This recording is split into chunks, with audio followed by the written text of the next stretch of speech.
What's up YouTube, Gemini Johnny back again with day 28 of TikToktober, where I'm taking you through the weirdest, creepiest, and most unexplained TikToks I can find every single day for the month of October. So if you're new here, that's right, you can join me at 4:15 p.m. PST for the premiere of a brand new video or a live stream all spooky season long. Or you can just turn on the notification bell so you never miss one. Alright, now without further ado, let's jump right in. Quick little update on this one.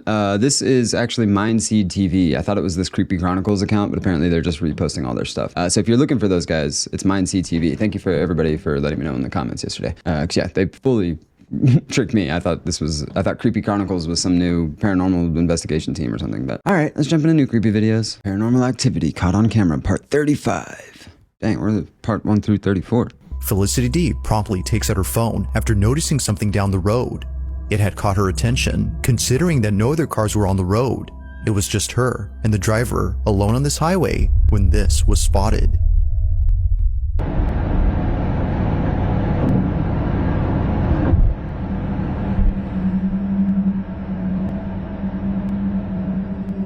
Now this video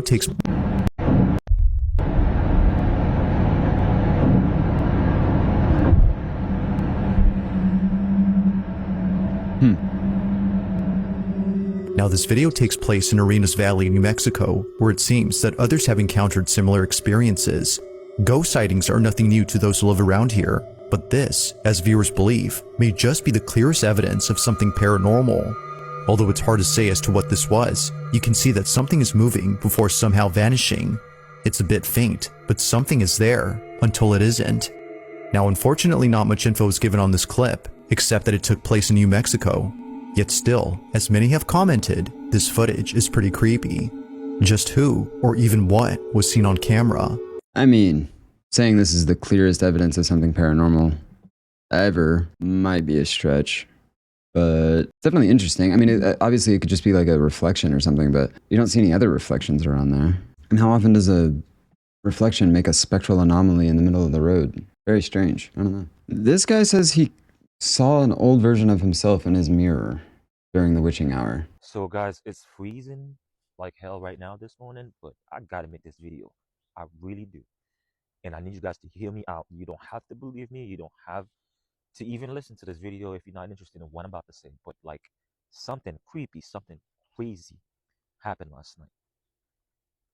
I've been drawn to this new schedule of like sleeping early and then waking up like 3, 4 o'clock in the morning, with nothing to do around, literally. So I woke up, and my wife was still sleeping because she got a little schedule.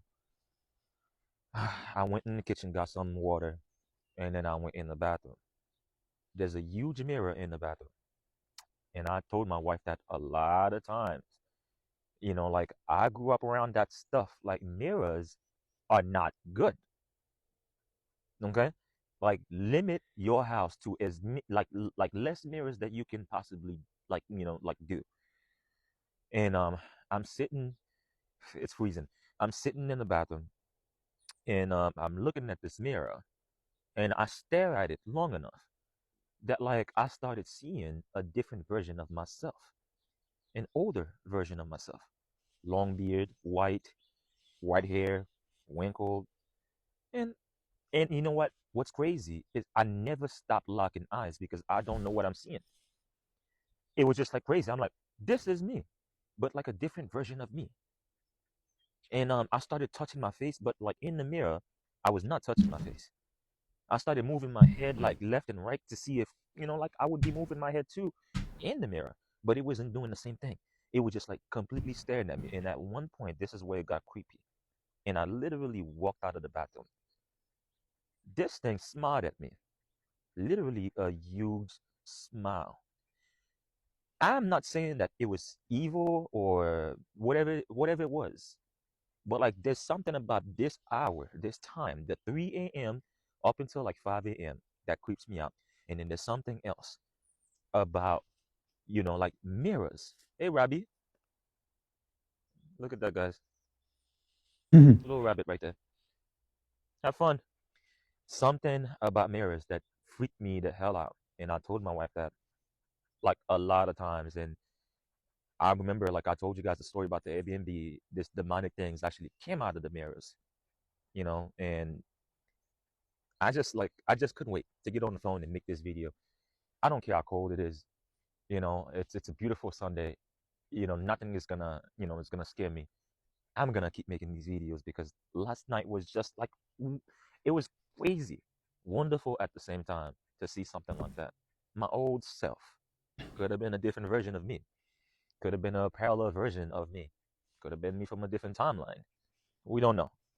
But I want to hear you guys, and I want to hear what you guys think about this, like the whole mirror situation. So this guy is outside the box 6. It's outside the box 6, the number. I do like how he was complaining about being cold the whole time, but he's got his chest wide out and bared. Anything for the drip, bro. No, he seems cool. Like, I don't know. I get the feeling he's telling the truth. Obviously, anybody can go on TikTok and say anything, but I don't know. I get the feeling he's not lying. And a lot of his videos are just kind of like this style where he just talks to the camera about different stuff, but seems like an interesting dude. So I do believe that some people are more in tune with whatever the other stuff, the woo-woo stuff is. Like, I think there are people that are, I don't know, tapped into it a little better, or built, their brains are built to perceive it a little better or something. I don't understand why or how, but maybe he's one of them. I will say mirrors are weird. I've talked about it before. I do think there's some weird, I mean, I don't know. Mirrors are mirrors, right? But I think if used for certain things, they can be, there's something weird happening there. If you've ever gotten into shadow work, there's a lot of stuff involving mirrors in that. And we've talked even recently about mirrors facing each other and how that supposedly opens a portal. And I think I've told this story before, but I'll give a quick overview of it. Basically, the reason I don't do mirror games or rituals or like Bloody Mary or anything like that is because I played Bloody Mary once. Actually, I probably played it a few times, but the last time I played it, I was in 3rd grade, and I was at school and we were on our bathroom break, and me and all the other boys decided to go in the bathroom and turn the lights off and play Bloody Mary. And somehow me and my best friend in elementary school, Jose, were the ones standing at the mirrors. And we both said it, the lights were off. We were standing there for like 10 minutes maybe. Probably not that long. It's probably like 5 minutes. And like everything was normal. It was just, we were just in there giggling because it's dark and we're trying to creep each other out. And we finally do it. We finally muster up the courage to actually stand there and do it. And literally, like, as the last E on the 3rd Bloody Mary came out of our mouths, this bright red flash of light filled up the bathroom. And I'm guessing, over the years, I've assumed that it was from the fire alarm, but it didn't make a noise. It was just one single red flash of light, and we never saw it happen in that bathroom or anywhere really. And since then, like, I've never seen a fire alarm give one bright red flash. I've seen them go off and do flashing lights and everything, but one bright red flash, and just the crazy time. And of course, as soon as that happened, all of us boys like screamed and ran out of the bathroom. And sure, maybe the fire alarm just lit up like that, or maybe when the lights are on, maybe it does it all the time, and when the lights are on you just don't notice it because the lights are on. I don't think so. I think something happened, and I think it scared the shit out of me. I can tell you I've never played that game again, and I've never said that phrase more than 1 or 2 times. I've never said it 3 times. I can tell you that much, because I don't know what's going on there, and I don't want to know. Yeah, mirrors are weird. Yes, once again, this guy was outside the box 6 on TikTok. It seems cool. Yeah, I give him a follow, and you should too. At the top, this one says, I think our house is haunted. The date on the bottom there says 10/5/2024. It looks like.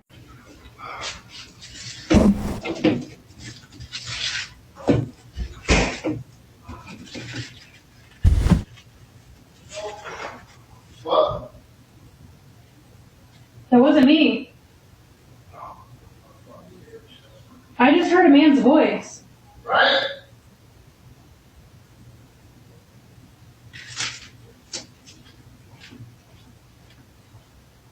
I 100% just heard a man's voice and it wasn't yours.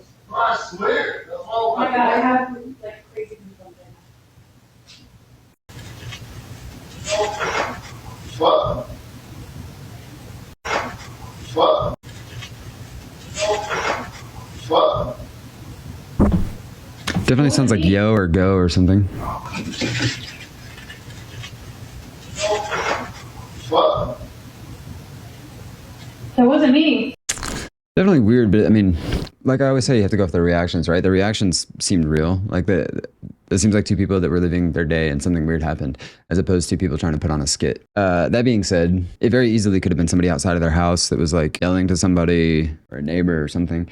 Kind of hard to say that it's straight up a ghost. But yeah, I don't know. I mean, it definitely could be. They could have definitely picked something up there. I would put more cameras up in your house if I were you. This is Beth Tittle on TikTok, like little but spelled with a T. She also, and I looked through her page and I couldn't figure it out, but she also captioned it, the rug and now this. What does the voice say at 9 seconds? Sounds like 2 words. While decorating for my fiance's grandma's birthday party, our ring captured a voice that both myself and my fiance heard. Ghost? It definitely creepy. It might be. I don't know. Hard to say. Mama.medium in the comments says, medium here, the veil is super thin. Do you feel threatened? If not, place boundaries down like you would any other visitor. There you go. If it's not a threatening entity or threatening presence, then you can just tell it, hey, do what you gotta do. Leave me alone. I thought this would be interesting. Why I believe in ghosts as someone who works in hospice. Stitch coming. I work in hospice. Spirits are real. I'm sorry. Ghosts are real. So when I was still living in Moscow, I worked at this retail store and we had this thing called Crazy Days. It's basically like Black Friday in the US. So what I'm about to show you is the footage from the security camera. The night after we closed up, after one of the like crazy shift that we had, security guys, they heard some noise and they thought that somebody sneaked in the store. They went to check and they saw there was like plates and glass all over the floor. So they went back to check the cameras and they saw this.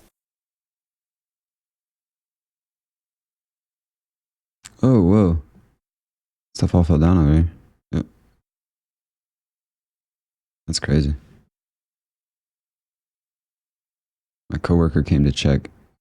Well, you see, if this video was from 2024 or like last year, I would think this is AI, but this was 11 years ago. I'm 100% sure security guys, they didn't edit it or Photoshop it. Like, there's no way. So, I don't know. What do you guys think? Huh. It's definitely weird. Let's go back and watch that again, actually. Try to get the whole shot in there for you guys. Get my big head out the way.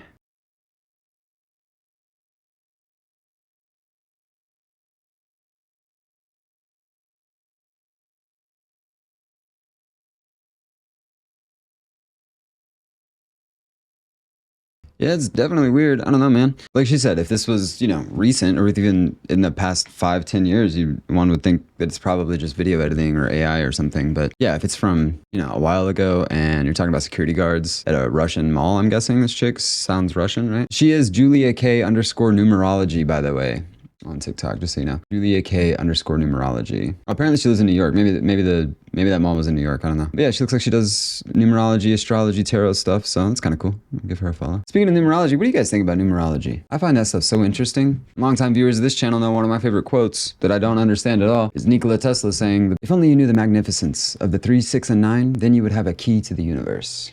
Again, I don't know what the hell that means, but I like it because numbers just work. Like it's a system that we discovered and it works for counting and the things that we need to have numbers for. But it's a system that it wasn't invented. It just exists and works. It's crazy to me. So was it discovered? Was math discovered or was it invented? Because obviously we had to give names to each numerological digit. So they had to create that at some point. But those digits just work. I don't know, dude. When I start thinking about math too much, it breaks my brain a little bit because some smart motherfuckers were back in the day just adding shit up and figuring stuff out and it just works. And now we have math. Let me know in the comments. You think math was invented or discovered? I'd love to hear arguments for both. Oh yeah, this sounds cool. I've never heard of this. The Oracle Chamber at America's Stonehenge. This is cool. This is America's Stonehenge on TikTok. Their bio says a 4,000-year-old historic site in Salem, New Hampshire. Admission 9 a.m. to 4 p.m. every day. So hey, if you're near New Hampshire, you could go check this out and let me know how it is. The Oracle Chamber at America's Stonehenge is certainly a spooky spot. This is the largest chamber that is still standing on the site, and it certainly has a lot of significance to it. The sacrificial table is just on the other side of this particular chamber, and there's an oracle speaking tube that runs from this chamber to the bottom of that table. Whether or not the table was actually used for sacrifice, we don't really know. But this chamber is certainly something that has a lot of ritual significance to it. There are several closets in here. There's a possible fireplace, a bench, and the roof of this chamber had some testing done on it that proves it is pre-colonial. This entire structure was built here before colonization in this region. So this chamber is certainly ancient. Enough about the archaeology though. This chamber is a hotspot for paranormal activity or experiences. People report seeing shadow figures in this chamber. They report hearing things. They report even sometimes feeling things like a hand on their shoulder or someone tugging at their shirt. There are tons of experiences that happen right here within the Oracle Chamber. And you can really see why. I'm not one that really likes to go in there even, and I've been working here for years now. It's definitely kind of a spooky spot, even if you don't really believe in ghosts. Man, how cool. Yeah, that was America's Stonehenge, like I said. Yeah, no, I think I've heard of America's Stonehenge before, but I've never really looked into it or learned about it at all. I would love for them to do more testing on this place. Like some acoustic testing.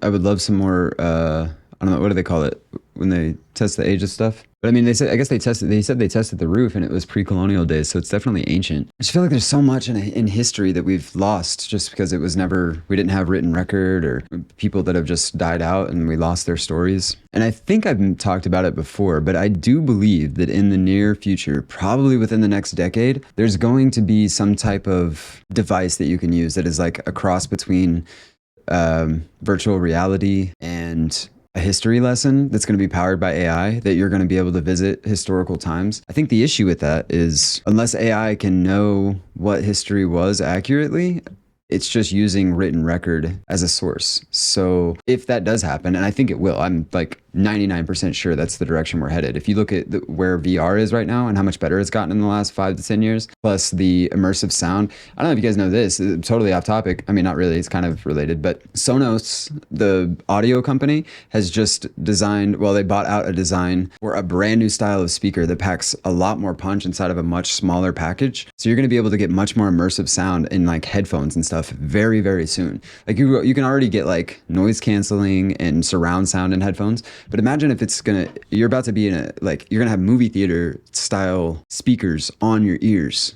Dude, I'm telling you, we're on the edge of some wild stuff that is beyond our imagination, and I'm very excited for it. But yeah, if anybody wants to help me launch a company that can make historical VR powered by AI and make $1 billion from it, then let me know in the comments.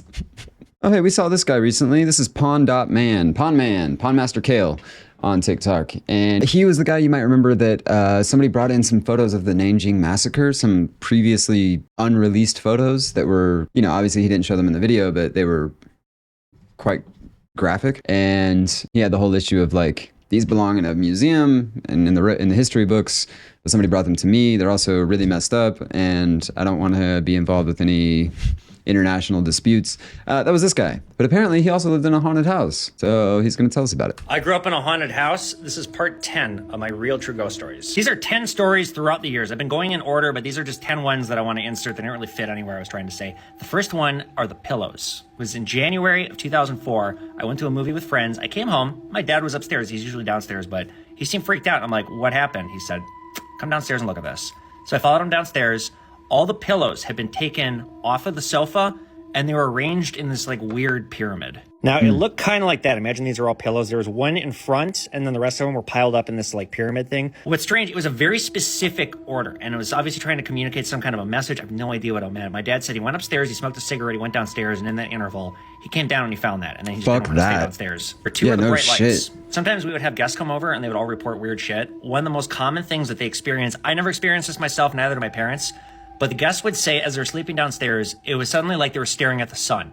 Like just this intensely bright light with their eyes shut. But when they opened their eyes, they were in total darkness. The third one happened when I was a little kid, and I don't know if this is paranormal, but I think it was just because of how bizarre it was. I never forgot this, and this is before I knew the house was haunted. I was like 8 or 9. It was a bright moon night, and I heard something crashing around outside my window, and I looked, and something was about 9 feet tall. A person, but some big shadow just casually walked past my bedroom, and I heard it crunching on the rocks. Never told my parents about it, but I never forgot it. Number 4 were the footsteps up the stairs. And this would happen kind of a lot, but there's one instance I can think of where it was louder than it ever had been before. It was Thanksgiving of 2003. We had 13 steps, and I'm in bed reading. I remember I was reading The Hobbit for school, and something loudly ran up the stairs just like that, step by step. Number 5 all happened within an interval of about a year, and we'll be talking about this in the next video with the very last ghost hunt that I did. Long story short, my parents went broke. They were really wealthy. They lost all their money in the recession. They had to move out of the house. It was in foreclosure. Some really weird stuff happened when they were moving everything out. For one, I went and I visited my parents when I was in college. I brought a friend over. We're in the basement. This was in 2009. And there was just this loud crash. And my mom screamed. And my friend and I went running upstairs. And she's standing looking at a table that's been broken. She said the table got thrown at her. It wasn't wide enough to go through the doorway. But she said this table just got tossed right at her. Now, there's nobody living in the house at this time. The realtor said one day she went in to go show the house. And she had to clean it up beforehand, make sure everything was fine. She went downstairs. And there were muddy footprints all over the basement that looked like they belonged to a child. As my parents were moving everything out, it was one of the last days they were in this house. They were bringing some boxes up the stairs, and my mom said she looked down the stairs. My mom's crazy like I am. She buys gag items at estate sales. She bought this like creepy rubber pig mask. It was sitting at the bottom of the stairs, and she said there were a pair of eyeballs in the mask that were looking up at her. Next one is something my dad witnessed, and I believe him because he perfectly described something to me without realizing what he was describing. So as my parents were clearing everything out, it was a big house. My mom's in the attic that was accessible through the garage. It was one level, the attic. And she's in like the far bones of the house, gathering everything up. My dad's standing by the ladder in the garage where he can get up, smoking a cigarette, and he hears something, and he looks up. There's some boxes stacked up on top of the attic, and he said, at first he saw a cat, and was peering over the box. But slowly, as the cat got about here, it had a human face. The fur stopped right here, and it had a human smile and these big glowing eyes. He said the head kept stretching with the neck, and it just kept going and going, and the smile got wider, and he didn't know what he was looking at, and he heard something right here. He looks up, and it's gone. That is what is known as an elemental. If it can be believed, is one of the most powerful paranormal entities that exist. This last one takes place in the summer of 2009. This is the last time I was ever in this house by myself. I didn't feel safe after this. I went to the house when it was in foreclosure. My parents had just moved out. I had a key. I let myself in. This was when I was working on screenplays. I worked at Macy's. So I got done with a shift at Macy's, got McDonald's, went to the house, and I'm sitting on the desk in the living room working on one of my scripts. And I had a backpack. It was about 5 feet from me on a table. And I heard it kind of make a little noise. And I look up, and I watched this backpack by the strap floating. Whoosh, got yanked right off the table in front of me, and I just looked at that. I'd never seen an item move. And I grabbed that backpack, I screamed, I'm so sorry, I'm leaving. And I ran the fuck out of that house. I didn't even bother locking the door. I have 2 more installments of these creepy stories to share with you guys, so like and follow for part 11 and 12. Whoa. Dang, he got some stories, man. Yeah, once again, this was Pond Master Kale on TikTok, so yeah, definitely go check him out. He posts a lot of good stuff. Stuff that gets brought in to his pawn shop is really interesting, and yeah, he's got these stories now too. So yeah, go check him out if you want to hear the rest of his stories, but definitely interesting. Yeah, I've talked about it before, but I've had a handful of stuff similar to that. Like one time I was downstairs on my computer at like 2 or 3 in the morning, and I heard footsteps go from my grandparents' room to the back door, and I just assumed it was somebody letting the dog out, but then 20 minutes later, the footsteps never went back across, and I went up to check it, and nobody was outside. Asked them the next day, nobody had let the dog out that night. So I don't know what the hell that was, and we were the only ones in the house. That same house, I'm pretty sure my mom had heard footsteps go up and down the stairs and footsteps go across up top. Yeah, definitely weird stuff in that house. And a different house in Oklahoma, one time, it was just my mom and I were home, and this laundry basket kept getting set right upside down in the doorway to the laundry room. And the first time my mom was like, hey, don't put that laundry basket like that. You're gonna make me trip and break my neck. And I was like, hey, I didn't put the laundry basket like that. And she was like, don't lie to me. Just don't do it again. And I was like, I'm not going to argue with you. And then I went outside to play, and she went back out there, and the laundry basket was like that again. And she was like, I'm going to tell him when he gives it back inside, I'm going to rip his ass. Rip his ass? I'm going to rip his ass to shreds or something. You know, she was going to chew me out for putting the laundry basket back after she told me not to. And I hadn't come back inside. I'd been outside playing the whole time, and she went out there a third time, and the basket was like that again, and she had been the only one home that entire time. That's when she realized that I hadn't been putting the laundry basket like that. And it's also, this was a laundry basket it wasn't like flat on the top, it was curved. It was a wicker basket, so it was like the top of it like had like curve in it, and it was hard to balance. You had to like balance it to get it to stand upside down. Otherwise it would tip over. And we tried knocking it off the dryer. We tried all these different things to try to get it to land just like that, and it was impossible. We couldn't get it to land like that. And that was the same house, I've talked about it before, but that was the same house that you would put something in, turn the oven on to 400 or whatever, throw your food in whenever it was warmed up, and then while your food was in the oven, you'd start smelling it burning all of a sudden because the oven had turned itself all the way up to broil, and now you've just ruined your dinner. So that sucked. I'm trying to remember, I don't think we had anything else really happen in that house. We were living in that house when my mom had one of her most intense ghost stories. They were out ghost hunting, and I'll save that one for another time, because that one needs to be told in detail. It's very intense. Let's just say I came home to all the lights on in the house, my mom sitting on the couch crying, my dad consoling her, and then we had to leave the lights on for like a week every night. That's how bad it scared my mom. And she wasn't the only one. There were 2 other witnesses that were there to experience that. And I'll tell you guys about that sometime, but I'll get all the details from her again and then retell it for you. The dark side of housekeeping that nobody talks about. The paranormal activity, especially when you're working graveyard. I don't know if you guys know of Luxor Hotel. It's like this big black pyramid in Las Vegas. That's where I was my first job housekeeping. There's this weird background story of these construction workers that fell as they were building it. So I'm doing a room. I'm on I believe the 13th floor. That was a red flag right there. Number 13 is just infamous for being all kind of bad. I'm on the 13th floor and I'm doing my rooms, and this is around like New Year's Eve, so it's packed, but everybody's like, it's Vegas, so it's nighttime, nightlife, everybody is doing their thing. Nobody's really in the rooms. Everybody's out and about, just doing the Vegas thing. It's so quiet during graveyard. It's so fucking quiet. You can hear yourself breathing sometimes. Like, if you can't hear the music or anything, you can hear yourself breathing. And I get chills when I still think about this. I hear this voice say, "Excuse me, ma'am." And I'm in the bathroom. So, like, the bathrooms are fairly close to the door. So when you're cleaning the rooms, you have your car parked in front of the door. So I come from the bathroom thinking that person's right there, because that's how close it sounds to me, thinking that they're right there by my cart. I go out to the cart. Baby, there's nobody fucking there. There's nobody fucking there. So in my mind, I'm thinking like, maybe they were just like, it was just like a hi, bye kind of thing.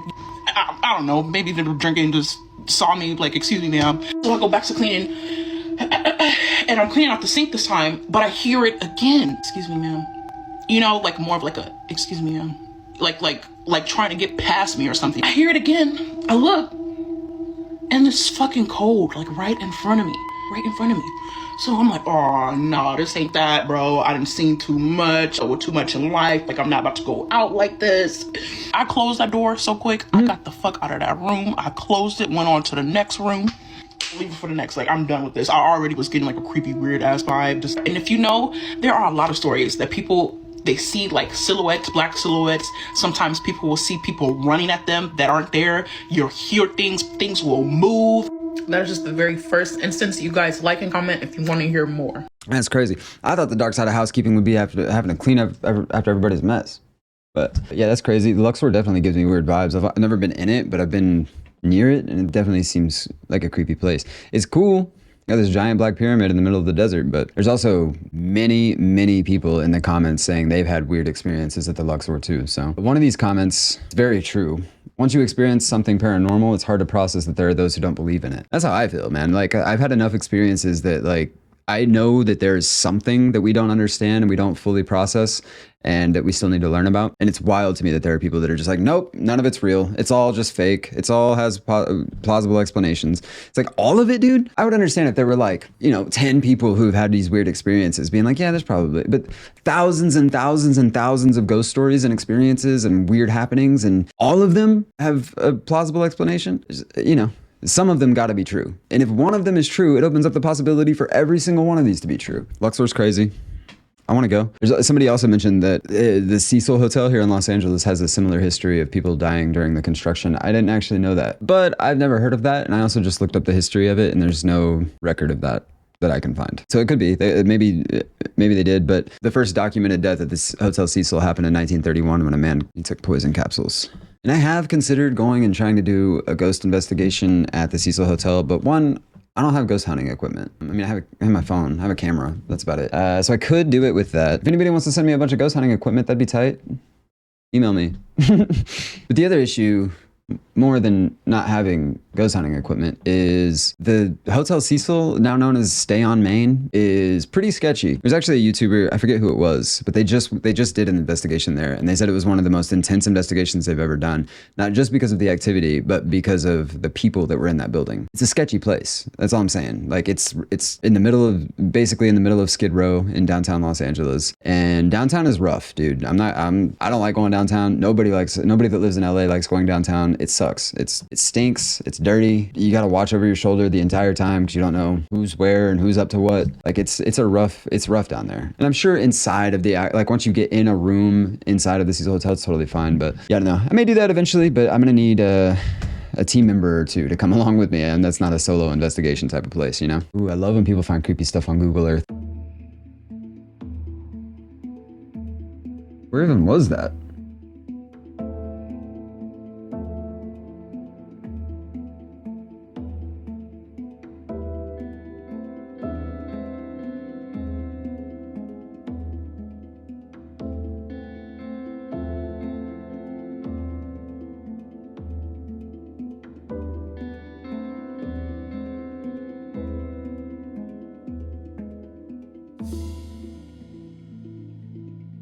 Okay.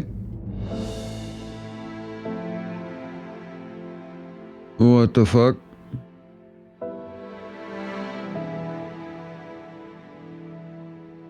OMG, she's back?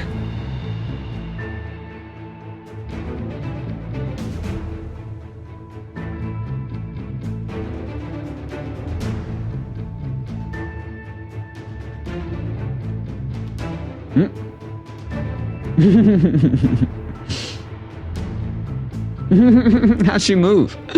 Calm down, it's just Google Maps. This is the girl from The Ring, bro. Where were these places? I want to look them up. And now, how's she out of the well now? How'd the picture change? I honestly...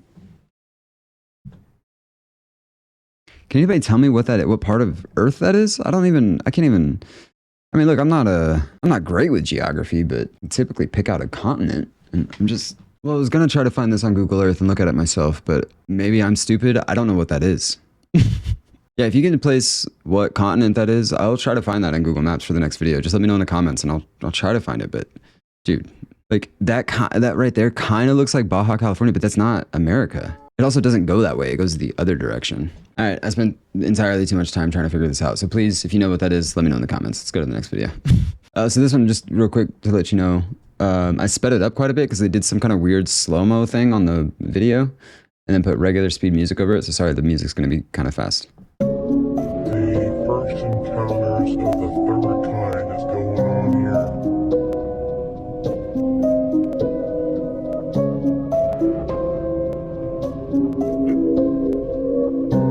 On Earth.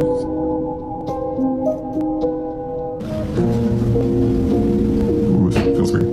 Same. It's very peaceful.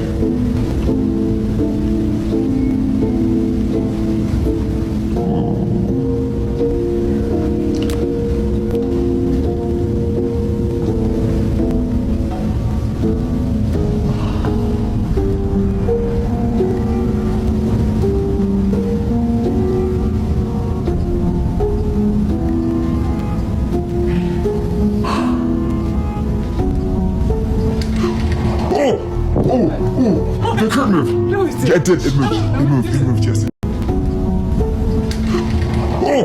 Oh, it did move. Damn. It could move. No, it did. Yeah, it did. It moved. It moved. It moved. It could move. The one on the left. It like closes a little bit. Damn, that's crazy. Yeah, it did. It moved. Ooh, that gave me chills. You can also tell because they're all how freaked out he is. He's like, oh, nope, Get me out of here, bro. It literally gave me chills. That's crazy. This first one though, that's just Dollar Tree, bro. That's just what Dollar Tree be doing. Go to any Dollar Tree at 3 a.m. That's what it does. Plot twist: Dollar Tree is actually a portal to another dimension. Every Dollar Tree around the world, you can go to at 3 a.m. and meet otherworldly entities. That's not true. Today's horror history, we're gonna hear from Daisy Foco again. She's the one who brought us the Scream series a couple weeks last week. Her stuff's good, so I'm curious to watch this. This serial killer inspired not one, not two, but three of the most famous horror movies in all of cinematic history with their gruesome crime. Those films being the Texas Chainsaw Massacre, The Silence of the Lambs. Yep, Ed Gein. And Alfred Hitchcock's Psycho. This video is a part of my Halloween series for the entire month of October. I'm going to be telling spooky, scary stories and facts. So if you're into that, definitely check out my spooky season playlist. Plainfield, Wisconsin, 1957. A woman from the local community had just disappeared, and as part of the police's investigation, they knew there was one house in particular that they wanted to cross off their list. Even though the police had suspected Ed Gein could have been involved in this disappearance, they had absolutely no idea what they were about to walk into. Entering his home was nothing short of entering a house of literal horrors. Not only did they find the missing woman that they were looking for, they found a whole lot more than they were bargaining for. Police found lampshades, plural, made of human faces. They found furniture made of human skin. I feel like I shouldn't have to say this, but that is, in fact, its own crime. A lot of people don't realize that it's illegal to make products out of human skin, even if it's your own skin, but it is. They found human skulls. They found organs. And most notably, they found the body of the woman who they initially came for. Unfortunately, she was dead. She was decapitated, and she was hanging upside down from her ankles. In order to talk about Ed Gein's first... What the fuck? Decapitated, and she was hanging upside down for her. Body of the woman who they initially came. Notably, they found the human skulls. It's your own goal to make products out of human skin, even if it's your own skin, but it is. They found human skulls, they found organs, and most notably, they found the body of the woman who they initially came for. Unfortunately, she was dead. She was decapitated and she was hanging upside down from her ankles. In order to talk about Ed Gein's first murder, we need to talk about his early life a little bit. Ed was born in 1906 and his mother Augusta was incredibly religious. She raised her sons to believe that evil was truly everywhere. And she really hammered into her sons that women specifically were vessels of evil. Even though they already lived in a relatively small community in the Midwest, Augusta still felt like that was way too much exposure for her sons and they were going to get corrupted. So they moved to Plainfield. But she also refused to live in town in Plainfield because she thought, even though it was a small town, being in town was also going to corrupt her sons. Her parenting style was basically a lot of fear-mongering and a lot of isolation, to a point where her sons were actually only allowed to leave their family's farmhouse to go to school. And when he was at school, he didn't exactly make friends. He had a lazy eye, he had a speech impediment, and he was also incredibly socially stunted. So his classmates tended to describe him as odd. He also was prone to fits of hysterical laughter seemingly out of nowhere. His inability to form any sort of meaningful connection with his classmates resulted in a lot of bullying, and that bullying resulted in him really just nestling closer into his mother. He took on her super harsh, really negative worldview and became incredibly protective of her, to a point where when his older brother Henry would go so far as to just simply disagree with his mother on something that's very normal and even healthy for young kids and teenagers to do, Ed would get incredibly defensive on her behalf. For anybody wondering how Ed's father fits into all of this, he's described as a super timid guy who really struggled with alcoholism, and when he died, it seems like it didn't really have much of an effect on the greater family, as sad as that is to say. This just left Ed, his older brother Henry, and Augusta alone in that farmhouse. One day, Ed and his older brother Henry go out to clear a field. They were supposed to burn some things, make sure that it wasn't going to cause a fire later on, something that's super normal in the Midwest. Then soon the blaze ended up consuming far more than it was intended to, and Henry, Ed's older brother, was mysteriously missing, only to be found later in the day by firefighters, asphyxiated in a marsh. Most people believe that this was just a tragic accident of the time and that he had probably died from smoke inhalation and then fallen face down into the marsh, but I think we all know that that's not the case. Finally, Ed had mommy all to himself, at least for a year. Yeah, I had a feeling that was going to be about Ed Gein, because he's one of the most infamous real-life horror villains we've ever had that we know of. But once again, that was Daisy Foco. Go check her out for part 2, or if you want to check out the rest of her series, she's doing a video every day this month too, so hey, shout out. Yeah, Ed Gein was also the inspiration for American Horror Story Asylum, I want to say, Bloody Face or something like that. And I mean, did she say it at the beginning? Psycho. I mean, yeah, she mentioned Psycho, which also leads to Bates Motel, because that's in the Psycho universe. But yeah, part 2 is posted on her page, so you can go check her out one more time. It's Daisy Foco. Yeah, I'm not gonna watch part 2 here, so definitely go check her out. Give her a follow. She makes really good content. So, and now a timeline cleanse.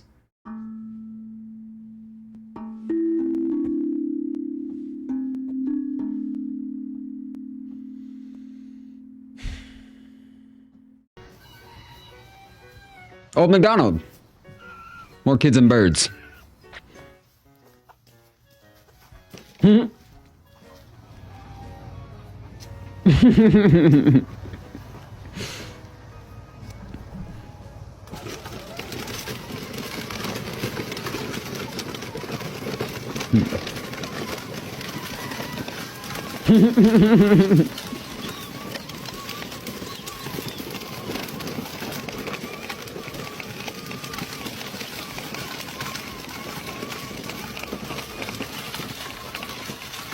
You can go right through that puddle.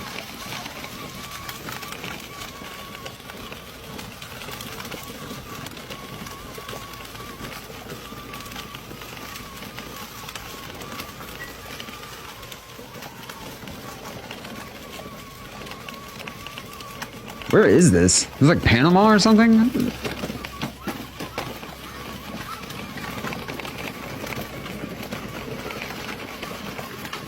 Little baby goat and a duck, making sure their buddy gets home safe.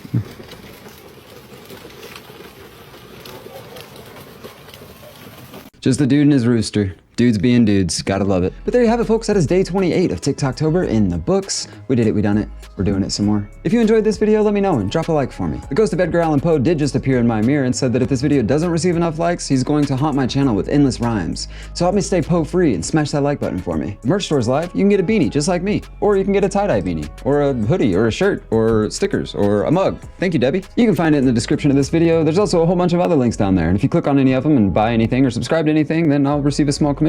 It's another way to support the channel, so if you see anything that interests you, check it out. The link to my Patreon is also down there, and it's only 99 cents a month, so come say hi to the gym crew. And if not, that's okay too. I'm just glad to have you here and watch it on YouTube. So thank you for tuning in. I appreciate you, I love you, so until next time, stay creepy.